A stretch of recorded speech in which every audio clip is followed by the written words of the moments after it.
Kepada kalian, pasukan gabungan, para prajurit kita yang berada di garis depan. Inilah momen kalian. Inilah titik balik generasi yang telah dinantikan Amerika sejak 1979.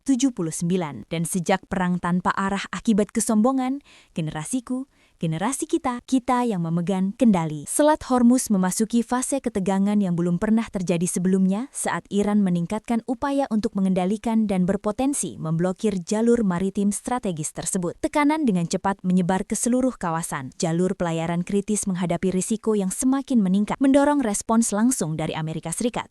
Dalam konteks ini, sebuah operasi udara berskala besar mulai terbentuk, menandai dimulainya konfrontasi langsung di langit. Segera setelah operasi dimulai, 10 skuadron A-10 Warthog beralih ke persiapan tempur dengan tempo tinggi. Di pangkalan depan, setiap A-10 memasuki siklus persenjataan berkelanjutan. Amunisi GAU-8, misil, dan bom berpemandu dimuat secara sinkron, sementara kru darat melakukan pemeriksaan penuh terhadap sistem penerbangan, persenjataan, dan elektronik. Setiap tindakan dilakukan dengan presisi tanpa penundaan, mencerminkan operasi yang telah direncanakan secara strategis. Suasana di landasan pacu semakin intens, para pilot memasuki kokpit, dan tim teknis menyelesaikan prosedur kritis. Ini bukan persiapan rutin, melainkan aktivasi platform daya tembak khusus yang dirancang untuk serangan langsung dan penekanan area luas. Pada tahap ini, A-10 beralih dari peran pendukung menjadi aset kekuatan udara dominan, sepenuhnya siap untuk melumpuhkan target darat yang terkait dengan upaya blokade di Selat Hormuz. Dengan semua persiapan selesai, pesawat A-10 pertama mulai bergerak menuju landasan. Para pilot mengambil posisi, sistem dinyalakan dan mesin meraung. Satu persatu pesawat lepas landas dengan tegas, dipersenjatai penuh dan bergerak menuju ruang udara operasi. Ini menandai fase awal penyebaran udara saat pasukan membangun kehadiran langsung dan mulai menetapkan tempo operasi di atas Selat Hormuz. Setelah lepas landas awal, gelombang berikutnya dari pesawat A-10 diluncurkan secara berkelanjutan.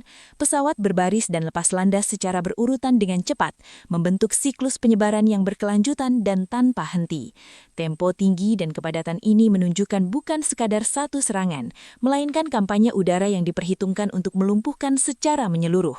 Seiring semakin banyak A-10 memasuki ruang udara, superioritas udara mulai terbentuk, memungkinkan pengendalian atas seluruh ruang pertempuran di sekitar Selat Hormuz. Setelah keberangkatan, 10 skuadron dengan cepat bergerak ke ruang udara operasi pada ketinggian rendah. Dari kokpit, para pilot terus memantau medan dan menyesuaikan jalur penerbangan, menjaga kecepatan dan jarak formasi. Pesawat tetap stabil, siap beralih ke mode serangan saat mencapai zona target.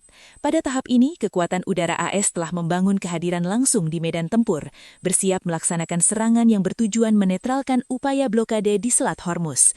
Saat mereka bergerak lebih dalam ke area operasi, formasi tetap menjaga posisi stabil saat mendekati zona target.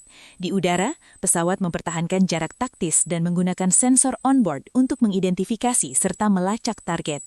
Seluruh formasi bergerak secara terkoordinasi, siap beralih ke mode serangan saat perintah diberikan.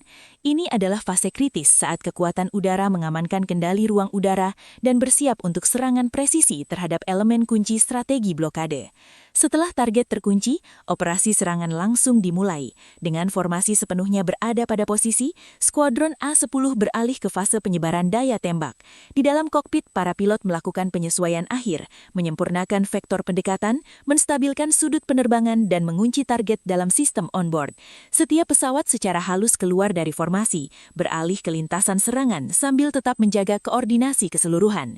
Di udara, tempo operasi berubah, pergerakan menjadi lebih tajam, lebih terarah, menandakan bahwa pasukan memasuki fase aksi yang menentukan. Pada titik ini, dominasi tidak lagi ditentukan oleh jumlah atau kehadiran, melainkan oleh kendali penuh atas ruang pertempuran dan kemampuan untuk menentukan momen keterlibatan. Saat semua kondisi selaras, daya tembak dilepaskan dalam gelombang terkoordinasi.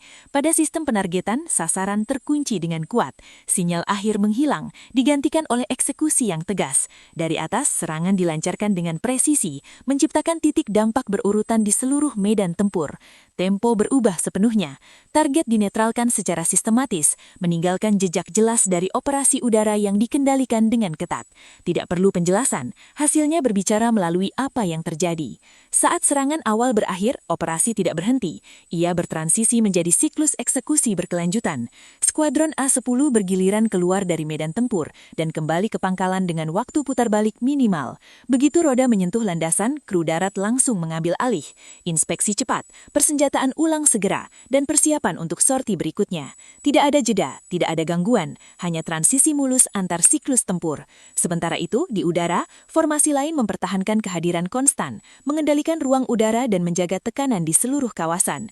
Rotasi ini menciptakan siklus daya tembak tertutup, memastikan medan tempur tetap berada di bawah ancaman udara yang terus-menerus.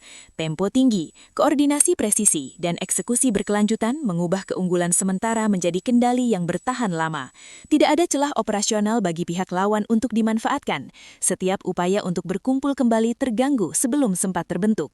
Dalam kondisi seperti ini, strategi blokade di Selat Hormuz secara bertahap runtuh, bukan karena satu serangan yang menentukan, melainkan karena tekanan terus-menerus, sistematis, dan tanpa henti dari udara. Panas, panas, panas di atas sini.